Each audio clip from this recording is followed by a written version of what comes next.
Pull up a chair and buckle up. It's the Original Strength BodCast. Hey guys, and welcome to this week's edition of the Original Strength Podcast. This week, I've got stories. So here's the story. So last year, I turned 50, and when I turned 50, about, 20 days later, I got the shingles. And it was the second time that I got the shingles. So I had the shingles twice by the time I turned 50. And when I got the shingles the second time, right after my 50th birthday, I was actually in Japan. And that was a miserable experience. So, by the way, if you've never had shingles, you don't want them. Anyway, I decided I was going to get the shingles vaccine. So now the shingles vaccine, the current one comes in 2 doses. And it's supposed to be extremely effective, but if you wanted it to be extremely effective, you got to get the 2 doses. So I got the first dose back at Christmas time, and it was time for me to get the second dose. So let me tell you something. That second dose, it's a doozy. Man, that thing put me on my butt. I mean, have you ever been in a fight, like a real fight where like there was blows were being thrown? It felt like that. Like I was sore. Like, okay, so when I was in the 6th grade, Thomas Poe cornered me in the bathroom, and there was a lot of guys in the bathroom. Like, so there was an audience, and he had me up against the wall, and there was only one way out. So I punched him in the mouth. And you know how Mike Tyson says that everybody's got a plan until they get punched in the face? Well, Thomas didn't have a plan until I punched him in the face, and he commenced to throwing some blows. And not only did he throw blows, like he was a lot bigger than I was. Like he felt like he was a foot taller than me. But not only was he throwing blows, he put me in a headlock and ran my head into the wall about 3 times. And then he was continually hitting me after that. But he finally let go, and he was standing up at me like this, and man, it hurt. But there was still a big audience, and I didn't know what to do. And I was a big Rocky Balboa fan, and the movie Rocky 3 was in my mind. So I looked at Thomas and I said, my grandmother hits harder than that. And Thomas dropped his fist and he looked at me and goes, man, your grandmother's really mean. And that was it. That was the fight. Well, let me tell you something. I hurt physically for like a week later. He beat the snot out of me. My neck was so sore, and my ribs, oh my gosh, I had bruises where I didn't even know. Like my dad had to tell me where the bruises were. I couldn't see them. They were on my back. Anyway, that's what the second shingle shot felt like. Sorry for that story. But that is what getting that second shingle shot felt like. I felt like Thomas Poe had come back from the 6th grade and just pummeled me again. Thomas, if you're out there, man, no hard feelings. I probably deserved it. I don't remember what it was about. I think it was about a girl. But you were a lot bigger than me, man. You should have picked on somebody much, much bigger. Anyway, so here's the thing though, guys. If I can avoid ever getting shingles again, then that shot was worth it though. I'd rather feel beat up for a day or 2 days. That it kicked me like a mule for 2 days. But I'd rather hurt for 2 days than the 2 weeks that when I got shingles in Japan. Anyway, so that's my story about shingles. Also, I got a story. I recently did a video on the side press.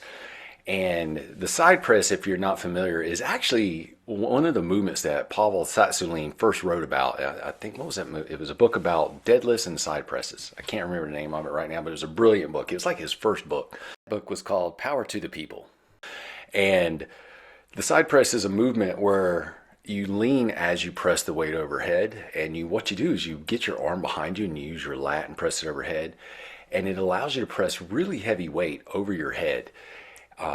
Heavier than you could just strict press, but with the right amount of weight, like not a lot of weight, but a little bit of weight, it can feel very therapeutic, almost like a windmill feels. If you've ever done windmills with a kettlebell, but there's just something really good feeling about the right amount of weight on a side press when that lat turns on and you fold away from it and the weight goes up.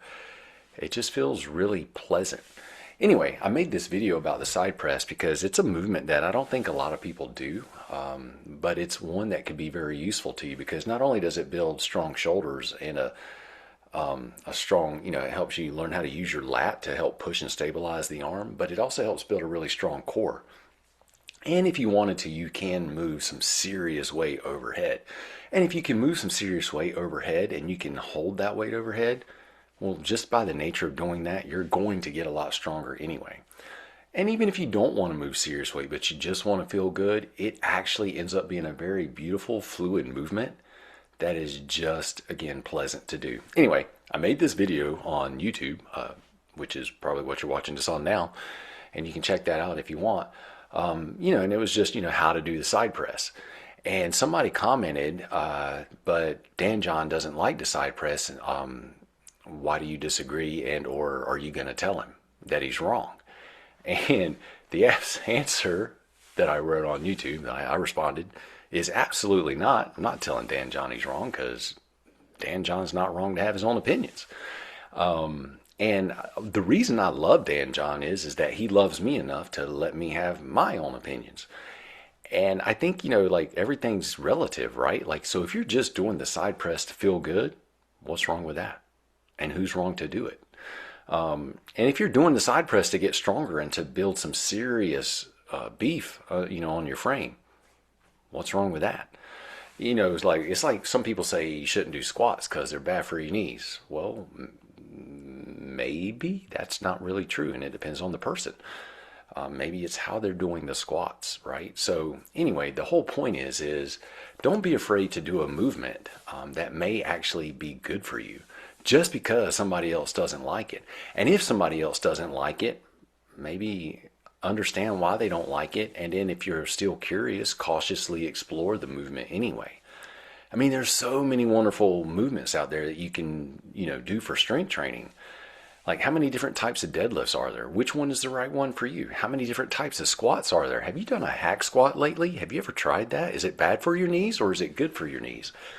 How do you know if you've not done it? And here's the other thing. Your body's made to move in so many different ways that if it weren't supposed to move in those different ways, why would it move in those different ways? That's just a thought to be thinking about. My whole point to this is if there is a point, don't be afraid. And you can totally respect people and love people, but still differ in your path from whatever it is that they believe and whatever it is that they practice. I think that's the beautiful thing about having friendship and being in a community of not just like-minded people, but different-minded people, because that's how you learn and grow. All that to say is don't be afraid of an exercise, but curiously explore what exercises you like. And just with anything, often, even if it's just press and reset, like crawling on your hands and knees, don't be aggressive with it. Be curious. And I think, as children, we do that so naturally well. And here's the thing. I don't think we're ever supposed to put that away. I think we're always supposed to be curious naturally well. I just think that as we grow up, we like to have rules and fences and guardrails to keep us safe. But I don't really know why. And I think somehow fears just beat into us as we get older. And somehow, even though we should be way more resilient, we end up thinking or believing that we're way more fragile. And that's a lie. So if I could do anything to help you out today is to encourage you to not believe that you're fragile, but instead to know that you're actually made to be very strong and resilient all the time, always, throughout your life. And your body's capable of being strong and resilient always too. All that to say, move on and enjoy the side press. It is worth exploring if you've never done it before. And it does lend itself to the bent press, which I am very familiar that I've heard Dan talk about. He's not a big fan of the bent press either. And I understand completely why he's not a fan of it. But again, it's all relative. So if you do the right weight with the bent press, it can feel wonderful as well. So everything doesn't have to be, vein splitting, eye popping heavy. Sometimes you can just do movement for the sake of just doing movement. All right, guys, that's about it for this week. One more thing. If you're going to be in Belgium and Paris in June, got some original strength workshops coming up. We're teaching the clinical reset. It is for movement professionals, therapists and doctors, but also personal trainers, and movement enthusiasts are welcome as well. And the cool thing about that is if you go to Belgium and Paris, you get to hear me talk funny because I'm talking like this, so it'll have to be translated. But if you can understand me now, you'll probably understand it if I'm talking like this. That's about it. That's all the news I have for you. Hope you're doing well. And thanks so much for listening to the Original Strength podcast. Thanks for listening. Now get outside and play.